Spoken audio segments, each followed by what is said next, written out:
for me.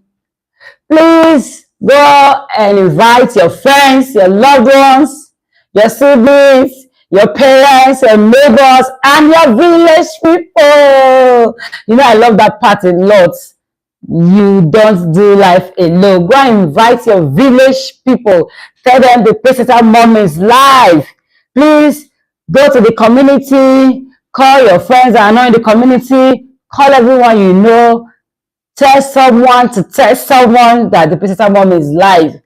And thank you for joining. And yes, we have few more days to the end of this month. We'll be talking about social skills. And today we are talking about 7 stages of social development.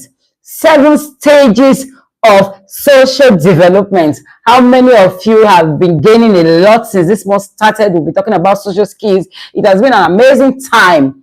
And today we're talking about 7 stages of social development, because you know how important social skills are when we are talking about the development of a child. We're not just talking about cognitive wise, we're not just talking about communication, but social skills, the ability for the children to relate, to interact, to make healthy relationships, to be able to have friends. It is very crucial, because the social skills is what these children will use to thrive here on earth. So it is important we build social skills. We'll be talking about ways to build social skills. We've talking about how to role play. We've talked about several aspects of building social skills. And today we're talking about 7 stages of social development. 7 stages of social development. Because parents, you need to build these skills in the lives of children with special needs, children with developmental delays. Some things come by nature, like I will always say.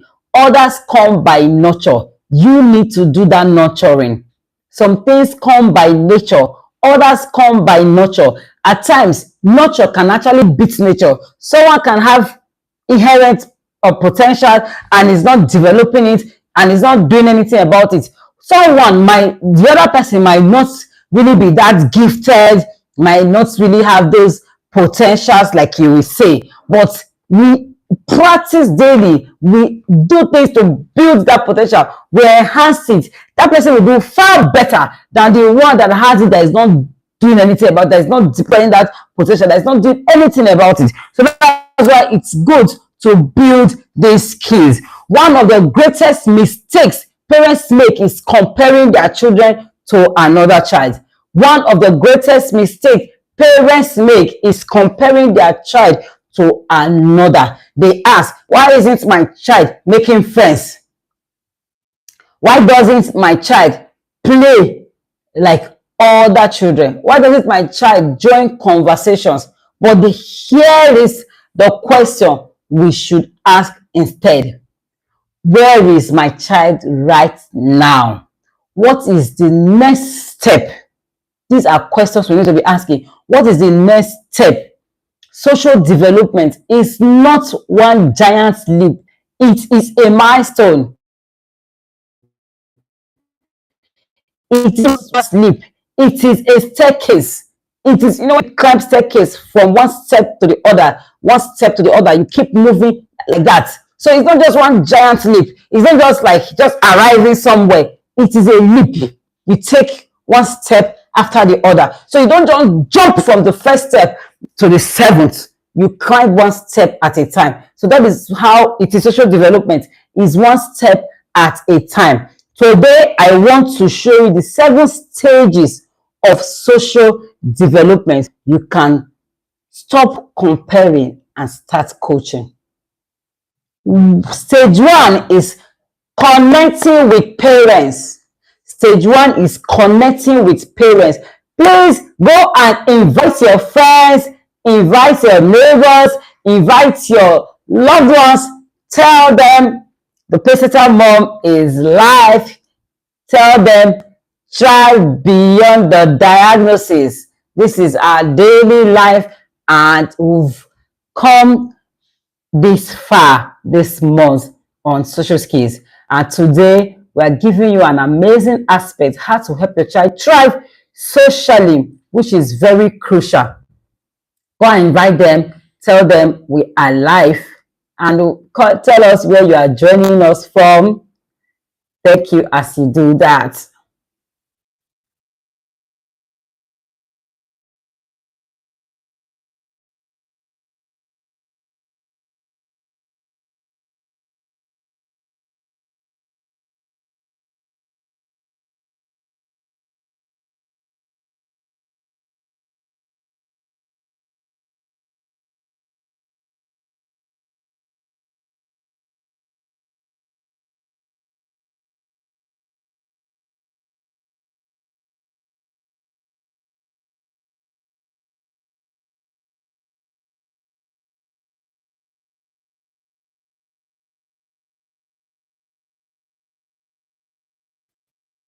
Okay, sorry about that.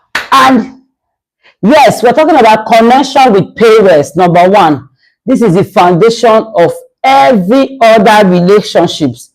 Connection with parents, this is the foundation of every other relationship, because a child learns to connect with the world. They must first connect with the people who love them most. Yes, before you start talking about a child connecting with the world, they must first connect with the people who love them most. They must first connect with those around them before you can start talking about them connecting to the world. So many children with autism or other developmental challenges struggle with shared attention. They struggle with engaging or responding to interaction. So this stage is not just about perfection. It's about building connection. It's not just about perfection. It's about building connection. So before they connect with the world, they start to connect with those around them, those in their immediate environment, their parents, their siblings, those around them. So before they connect to that world outside, they first connect. So this stage is not about perfection, like I said. This stage is about building connection. It is signs your child is growing. It is signs that your child is growing. They enjoy being with you. They enjoy responding to their name more often. They make increasing eye contact, because eye contact is very crucial. Some children, my child was once there. They struggle with eye contact. They're not able to look at you. And a child that is not looking straight when you teach them or when you talk to them, they find it more difficult to understand things or to process what you are saying. Do you know that even without hearing someone, you can look at someone and you pick what that person is trying to say. You look at someone and you understand what the person is saying. You look at the way the person's mouth is moving. You look at how the person is positioning. You look at, and it's very important. So when you are teaching a child developmental issue to thrive, eye contact is very, very crucial. Because when a child is able to maintain eye contact, they're able to have that attention and concentration. It helps them in learning. It helps them in learning. So that is why this shared attention, it is very, very important. So they help them to learn first from their primary environment before they start learning with the world outside. So you see that shared attention, smile during interaction, it is very important. So before you start seeking that comfort, seek the comfort from you first. They enjoy this simple gesture, simple games. It can be peekaboo, like my son likes peekaboo or chase games. Show excitement when you arrive. So it's very important. And one thing I want to teach parents today: how can you help? It's not about just naming the situation. It's not about just saying the problems. How can you help? How can you help when it comes to building social skills? You can do play face to face. Do this face-to-face play. It's very, very important. And also follow your child's interest. Don't let your child be leading to one side. You are going the other way. Follow your child's interest. You know, build from the known to the unknown. They naturally follow what they have interest in. They naturally follow what they have interest in. I was discussing with my child recently. We was talking, because it's entry senior secondary now. I was talking about choosing subjects. You know, we're talking about geography and all that. I said, this particular subject is very boring. So I was trying to convince him, you know, to take this subject, because he has already chosen the main subject. He wants to be a science person like the mom. He has already chosen the main subject, but it was like, you know, those electives, this other subject you add. So I was like, choose agric because I'm also I love plants, I love nature, I love I have a farm. Yeah, I said, okay, choose this. I was trying to influence with me in having a farm that he said, no, this subject is boring. So he'll be boring. Say, if I force myself to learn it, I might just be reading to pass it. It won't be like something I love to do. It won't be, that passion won't be there. And I understood that part. He said, I want to do this subject. To me, I was feeling like, geography is more harder. It's not something you should, I don't know. I was feeling like geography is hard. It's not something you should add. It will be easier to pass, agricultural science than geography. But he was like, no, that's what he enjoys. To me, it's just like maths. He loves maths so much.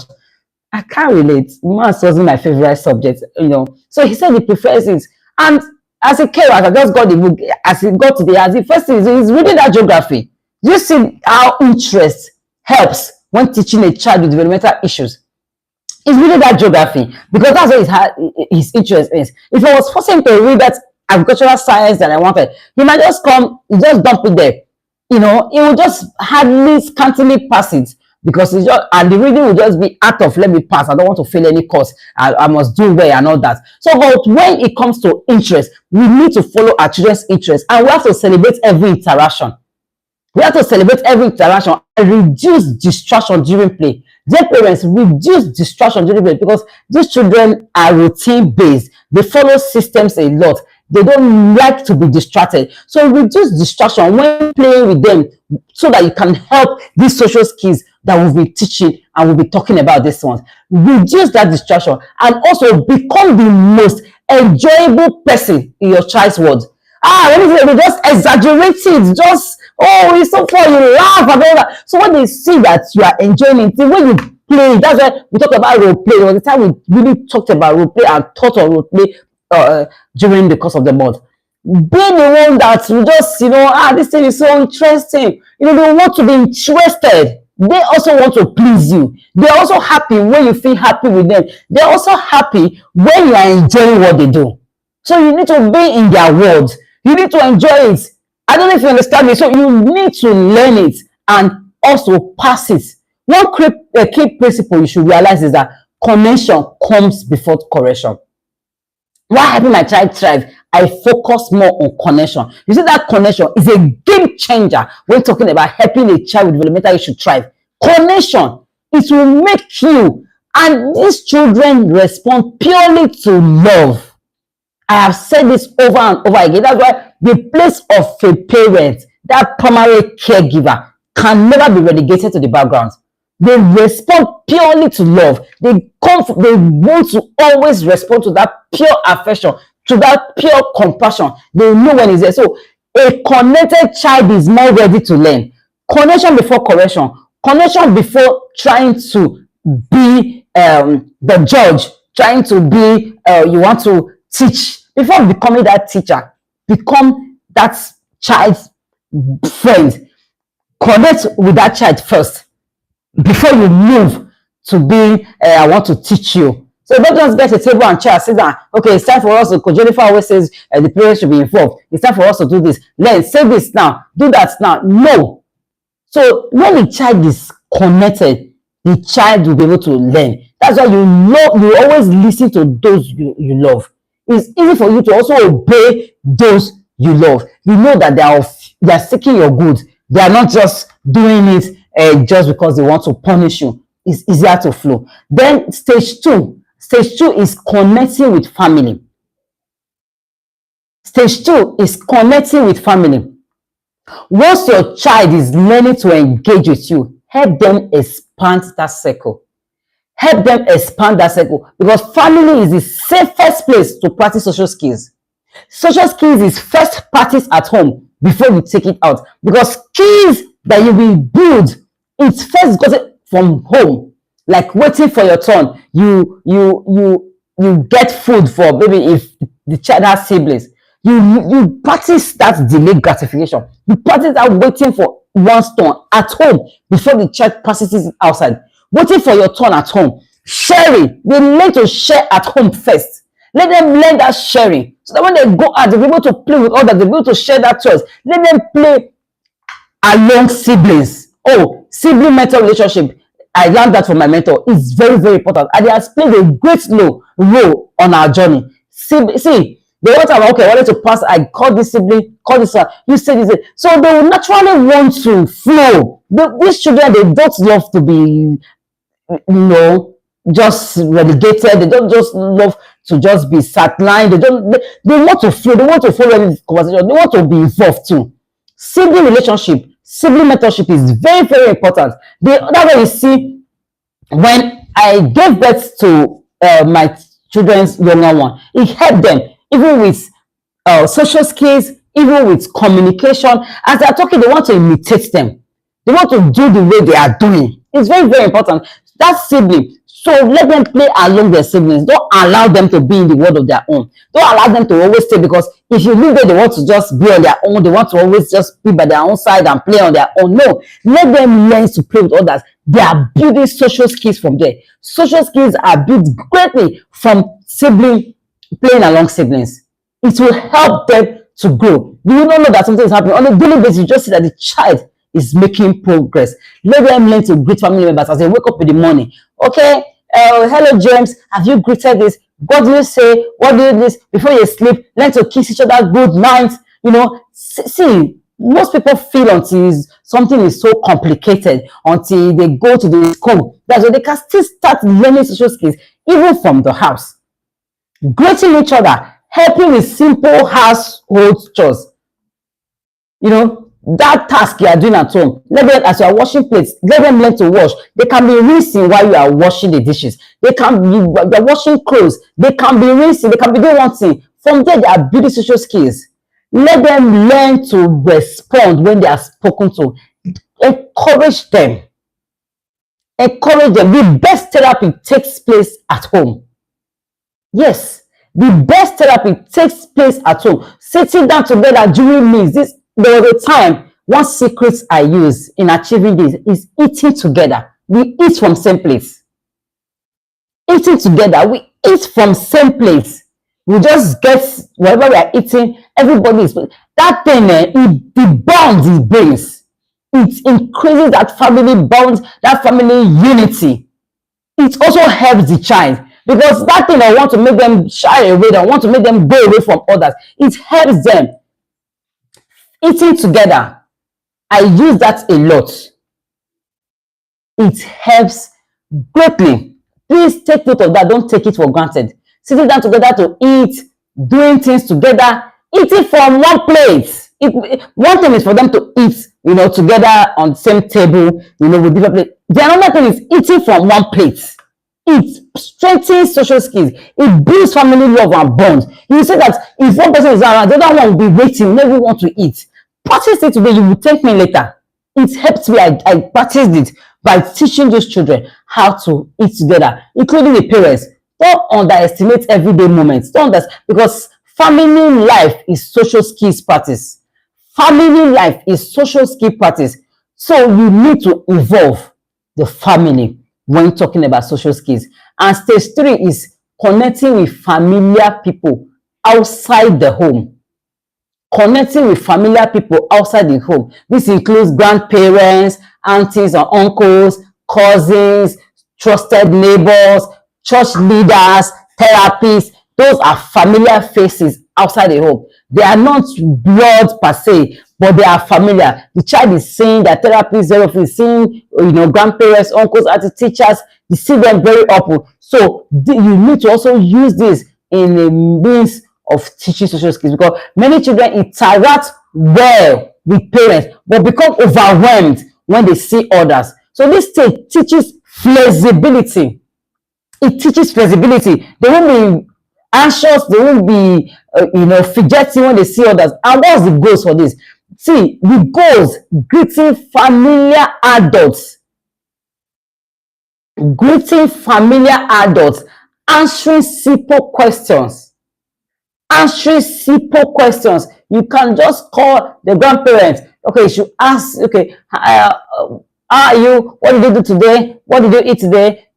Just questions. With that, they'll be able to answer, because they've seen this person. It's not a total stranger. They might not want to respond to a stranger, but familiar faces, familiar people that they've seen, they will be able to relate. Remaining calm around visitors. We teach them to remain calm around visitors. That's one of the goals this will achieve. Then accepting interaction from trusted people. It will teach accepting interaction from positive people. Because parents, I want to tell you one thing: never force interaction, but you should greatly create opportunities. Don't force. Say this, you must create opportunities for that discussion to happen. Create opportunities for that interaction to happen. Don't force interaction. Don't force it. That's not when they will ask. Therefore, you should also learn for children to answer for themselves. What's her name? His name is Emeka. No, don't answer for them. And don't force interaction. Let it flow. Create that opportunity. Create that environment for interaction to happen. And today, we'll be talking about stage 4. Because we have other stages here. We might be stopping here for today. Stage 4, which is learning to build one friendship. Learning to build one friendship. Many parents dream of their children having many friends. You know, we want our children to be social. We want them to be very interactive. We want them to also, you know, be able to make friends, you know. But learning to build one friendship is very key. Start with one. Start with one. One safe friendship can teach more than casual acquaintances. One safe friendship can teach more than 1,000 acquaintances, because a true friend helps your child to learn turn taking. We help them to learn conversation. It will help them to learn shared interest, because they will be comfortable to share things with us. They will help them to learn problem solving. This friend will help them to learn problem solving. It will help them to learn empathy. It will help them to learn empathy, because it is from a safe environment. They are not seeing it as, oh, this one is a red flag. They are not seeing it as an uncomfortable environment. They are safe. With that, they are learning. It's just like we're talking about, like the part I talked about, sibling mentorship. How my child's sibling taught him a lot of things. We do this together. Even learning how to date, sibling relationship came in from there. I would tell the younger one, okay, you should enter the bathroom together. You be watching this. You see the way he's punching his body. You see the way, but I started with, okay, teaching alone. Okay, see the way, at least they are still young, because you get to the time they can't enter the bathroom together again. Okay, see, this one is doing like this. Do same. See the way, but that helps. That's why he learned how to brush his teeth. Before it was a struggle to brush his teeth. I was okay, see, then me too, I would take, see, a mentorship, modeling. It helps a lot. Modeling, children will do what they see you do more than what you are just saying. I will put my own paste in my brush. I'm brushing. He's saying it. I'm doing it. You see, because he's saying that, okay, this one is mommy, but this one is, you know, my sibling. They learn to do what their siblings are doing.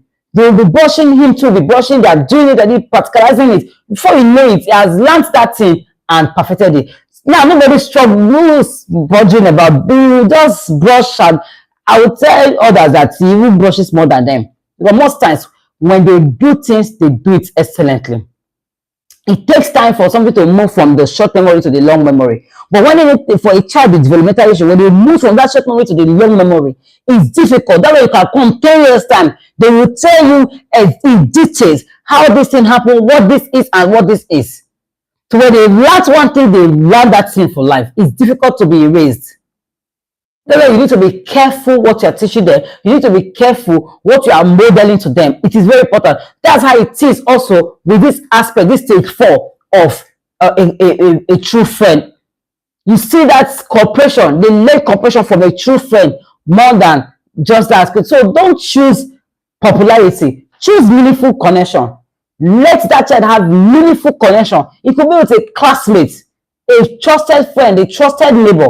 It will help. Jesus himself invested deeply in a small group of close disciples. He had the 120, right? There was the 70, then 12, then there are the 3. The relationship he had with the 120 is not the same relationship he has with the 3. There are acquaintances, but there should be that close friend that the child will be able to learn from. Jesus had those, he was ministering to the crowd, but he still had those close disciples he had that relationship with. Quality relationships matters more than the quantity.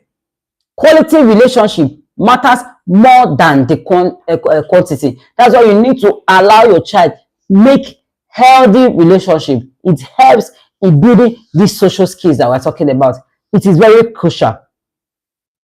I hope we are following. And stage 5 is the part of small groups. Now I've moved from the stage of one person. We have moved from the stage of that trusted friend, then to the part of small groups.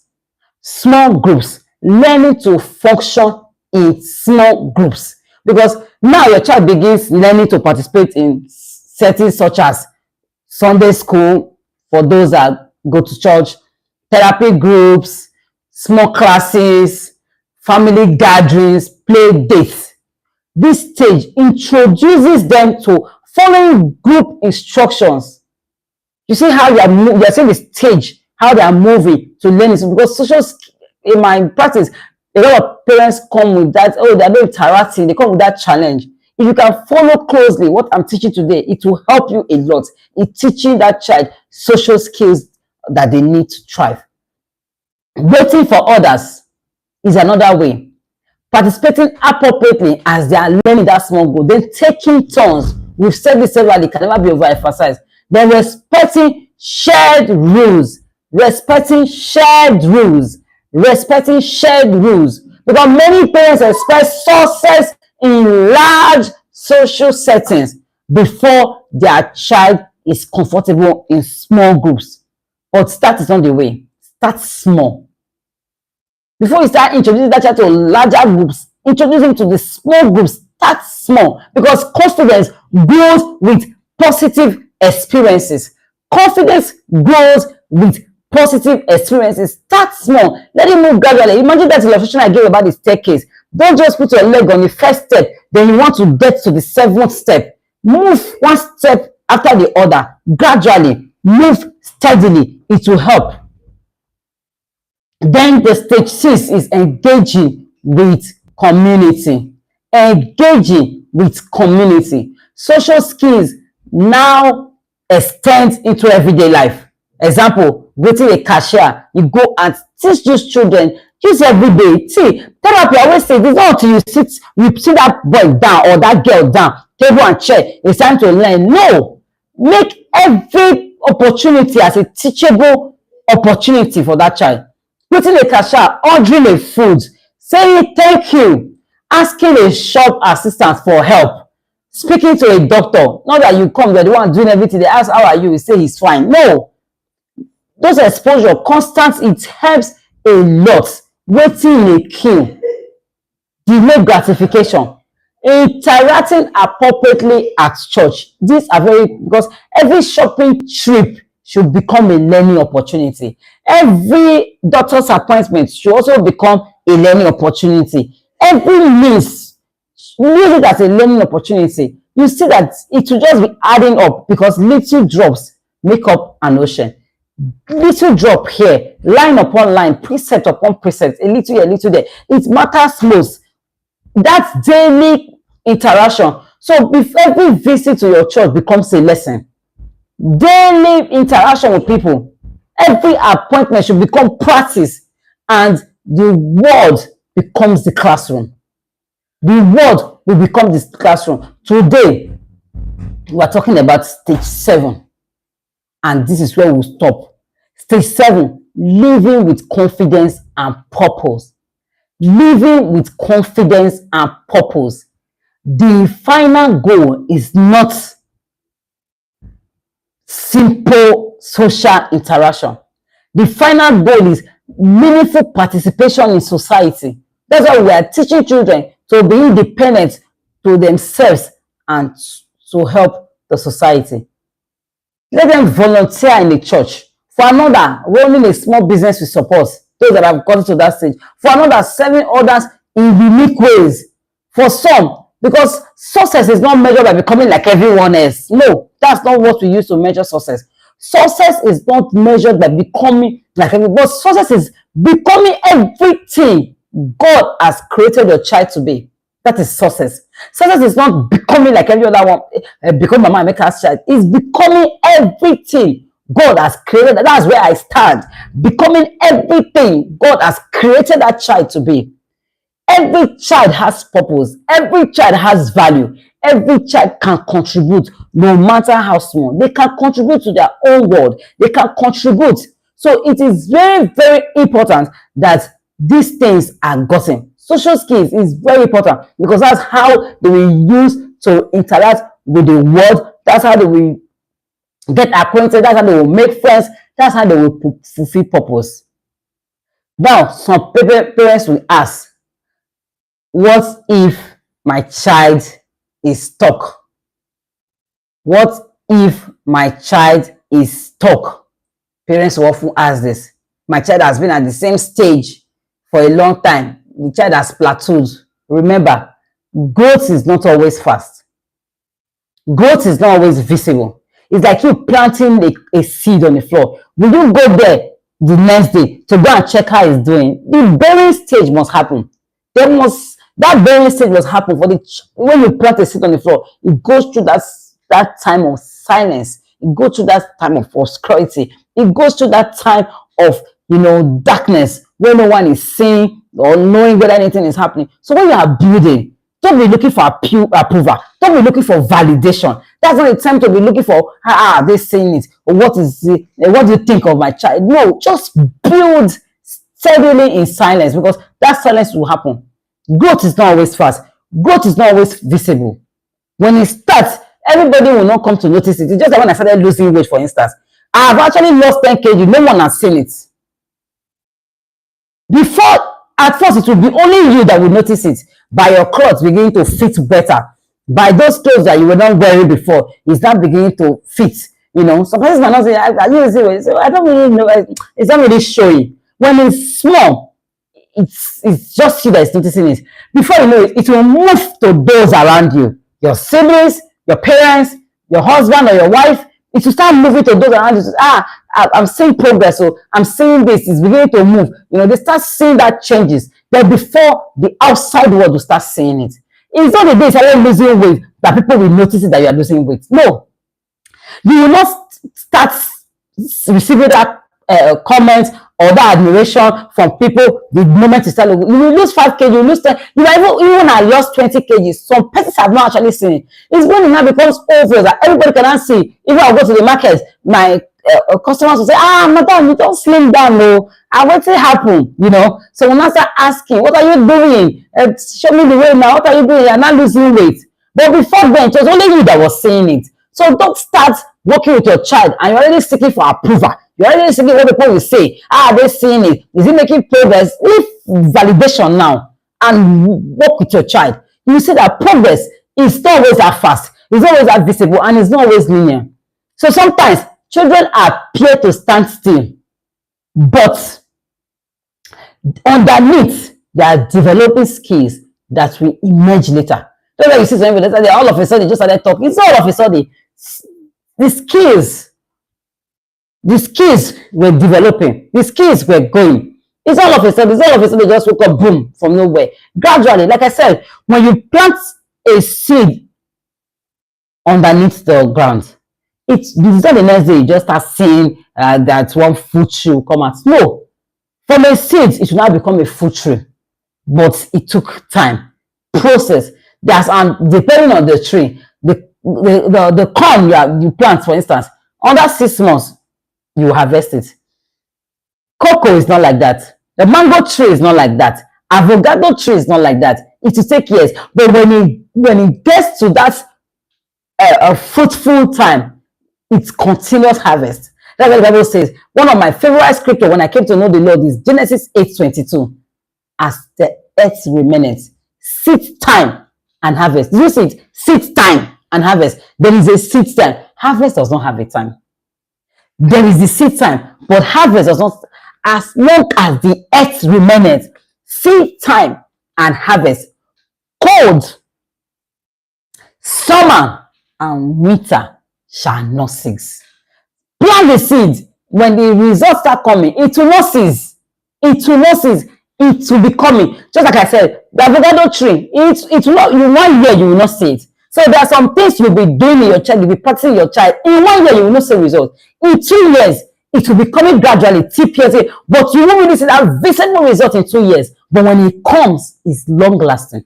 Just like the avocado tree, when it starts fruiting, you will see that on a yearly basis, that corn that you harvested under 6 months would have died off. You have forgotten that you even planted it. So dear parents, don't get discouraged when you are working. Just make sure that you are putting in the work. That's the most important. Just make sure that you are putting in the work. Just make sure that you are putting in effort on a daily basis. If you are planting a seed and it will result to the fruit tree. So never despise small progress. Never despise small beginnings. That's one thing I want you to know today as a round up. Celebrate one small smile. That extra smile. That new greeting that the child couldn't greet for them. You can say, good morning, mommy. Celebrate it as if, because if you thank God for his finger, you will see his hands. Celebrate that small play interaction. Celebrate calming outing. That the child went out, there was no anxiety, there was no tantrums, no meltdown. Celebrate new attempt. So that attempt that the child has made in one thing, celebrate it. Small victories become major breakthroughs. Small victories become major breakthroughs. It's not until, hey, my child just wake up and say, where am I? God. You know, little here, little there, before you know it will sum up to something very big and tangible that you will look back and be grateful for. One thing I want you to know today, what you must never do. Never compare your child with another child. Comparison creates discouragement. Please, comparison creates discouragement. Instead, compare your child with where they were 6 months ago. Compare your child with where they were 1 year ago. Ask, is my child connecting more? Is my child communicating more? Is my child becoming more confident? Is my child handling social situations better? Progress is not perfection. Progress, not perfection. This is the goal.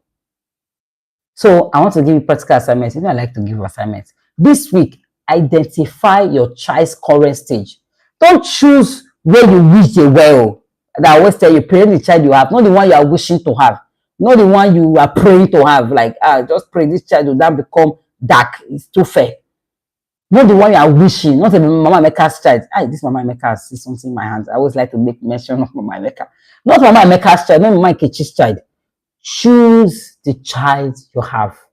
Choose where they truly are. Then ask one question. What is one step I can help my child take towards the next stage I'm believing for? Write it down. Pray over it. Practice it every day. Practice it every day and celebrate every improvement. Celebrate every improvement and never underestimate. Never underestimate that progress, that effort you are putting in today. Never underestimate it. It is adding up. It is adding up. Your child's journey is happening. It's a marathon. It's not like you are just running a sprint. It's no. Gradually, you will see it come together. So you need to realize this, dear parents, that as you are doing this work, victory is sure. I love that victory is sure. Is a race, is a journey. God is not asking you to produce overnight transformation. He is asking you to be faithful in today's stage. God is not asking you to produce overnight transformation. He's asking you to be faithful. He that is faithful in little, you'll be given much. Be faithful in the little that you are doing. Never underestimate the power of one more conversation, one more play session, one more opportunity to connect. Because every healthy relationship your child builds begins with one courageous step. And don't measure your child against another family's journey. Measure your child against yesterday. because every step towards connection is a victory. Every new interaction is evident that growth is happening. And keep planting, keep praying, keep practicing. God is not only interested in where you will end up, He's also interested in the present stage of your journey. And as parents, our calling is not to rush the process, but to faithfully work each stage with our children until they become all that God has created them to be. This is very crucial. And if you are not yet in the inner circle, which is the Pacesetter Parents tribe, you will get overwhelmed. I don't know what you are doing outside. And good news, our Pacesetter foundational course is happening in 2 days. In 2 days, we'll be starting off. In fact, the registrations has been a lot, and we're supposed to close the registration so that we'll be able to attend to those we have. But I'm still opening it for this night alone. You get to still register, and I gave a special discount for the conference of the Inner Circle, the Intentional Parenting Academy that we just had. It was a 50% slash. Just imagine, instead of 20,000 naira, I gave for 10,000 naira. But for the sake of today, I'm still going to give it. If you pay from now to midnight, you're still going to pay the 10,000 naira. You have access to that course. Easy, like you're paying 10,000 naira for 10 days. That's just like 1,000 naira per day. Where will you get that? Let's be realistic. This is a whole 10 days, 3 days of the course, then another 7 days of practice. You won't get it anywhere. There's nothing on earth you will do with 1,000 naira. If you want to leave your house with transport, depending on the distance, it might never take you to where you're going. If you buy for your car for 1,000 naira, it will drive you out to where you're going and bringing you back. Is it shawarma? You can get it. If you put 1,000 naira data on your phone, you'll be able to browse well throughout that day. It will finish. But I am giving this so that we can help parents. Some are overwhelmed. They don't know. Let's start from here. Let's start from here. You will be glad you did. If you know anyone that have not yet registered, tell them that we're giving an opportunity for 50% discount. Let them register. Once you will learn, you have never heard it before. I am the one telling you that. It's a life-saving, and you'll be learning what it really entails, what the Pacesetter Mom is about. It's a foundational program. You'll be learning. Another thing, you are paying 10,000 naira and you are going home with 4 different guides. The eye contact playbook, the Pacesetter Parents Progress Tracker, the reset traveling through the holidays. About now, give me my flowers. This one is like a woof, but this one will not run belly. Thank you for joining. Please, if you've not subscribed to our channel, kindly do so and turn on the notification and send this link to others to join that have not done so. Let them know that something amazing is happening in the Pacesetter Mom. You can join today. Tell them that, and it has been an amazing one. Thank you for your time today. We extended more than usual. I'm not taking your time for granted. It has been an amazing ride. I deeply appreciate your commitment to helping your child. It tells a lot. See here, God is a rewarder of them that diligently seek Him. He's a rewarder. Whether it's to your child or to another person, He's a rewarder, and He will reward your effort. Stay tuned. We'll see you again tomorrow. God bless you. Goodbye for now.